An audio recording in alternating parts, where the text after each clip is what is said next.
BC రిజర్వేషన్ల అంశంపై పార్లమెంట్లో బలంగా కొట్లాడతామన్నారు కాంగ్రెస్ అగ్రనేత ప్రధాన ప్రతిపక్ష నేత రాహుల్ గాంధీ. కేంద్ర వైఖరిని ప్రజల్లోకి తీసుకువెళ్లాలని పార్టీ నేతలకు సూచించారు.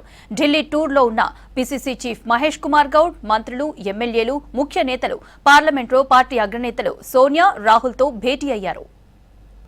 ఈ సందర్భంగా రాహుల్, సోనియాతో వివిధ అంశాలపై చర్చించారు నేతలు. నిన్న ఢిల్లీ జంతర్ మంతర్లో బీసీ రిజర్వేషన్ల ధర్నా వివరాలను రాహుల్ కి తెలిపారు పీసీసీ చీఫ్.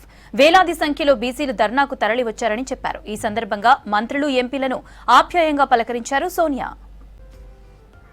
ప్రజా సంక్షేమమే ధ్యేయంగా పనిచేయాలని నేతలకు సూచించారు సోనియా. తెలంగాణ ప్రజలు ఎప్పుడూ కాంగ్రెస్ కి వెన్నంటే ఉన్నారని చెప్పారు. వారికి చేసే మేలు ప్రజలు మరవరని గుర్తు చేశారు. బీసీ రిజర్వేషన్లు బడుగు బలహీన వర్గాల జీవితాల్లో మార్పులు తెస్తాయన్నారు. మరింత కష్టపడాలని, అందరికీ సంక్షేమ పథకాలు అందించాలని చెప్పారు సోనియా. బీసీ రిజర్వేషన్ల అంశంపై పార్లమెంట్లో బలంగా కొట్లాడతామన్నారు కాంగ్రెస్ అగ్రనేత ప్రధాన ప్రతిపక్ష నేత రాహుల్ గాంధీ. కేంద్ర వైఖరిని ప్రజల్లోకి తీసుకువెళ్లాలని పార్టీ నేతలకు సూచించారు.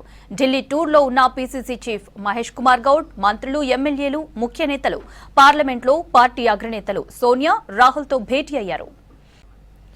ఈ సందర్భంగా రాహుల్, సోనియాతో వివిధ అంశాలపై చర్చించారు నేతలు. నిన్న ఢిల్లీ జంతర్ మంతర్లో బీసీ రిజర్వేషన్ల ధర్నా వివరాలను రాహుల్ కి తెలిపారు పీసీసీ చీఫ్. వేలాది సంఖ్యలో బీసీలు ధర్నాకు తరలివచ్చారని చెప్పారు. ఈ సందర్భంగా మంత్రులు, ఎంపీలను ఆప్యాయంగా పలకరించారు సోనియా. ప్రజా సంక్షేమమే ధ్యేయంగా పనిచేయాలని నేతలకు సూచించారు సోనియా. తెలంగాణ ప్రజలు ఎప్పుడూ కాంగ్రెస్ కి వెన్నంటే ఉన్నారని చెప్పారు. వారికి చేసే మేలు ప్రజలు మరవరని గుర్తు చేశారు. బీసీ రిజర్వేషన్లు బడుగు బలహీన వర్గాల జీవితాల్లో మార్పులు తెస్తాయన్నారు. మరింత కష్టపడాలని, అందరికీ సంక్షేమ పథకాలు అందించాలని చెప్పారు సోనియా.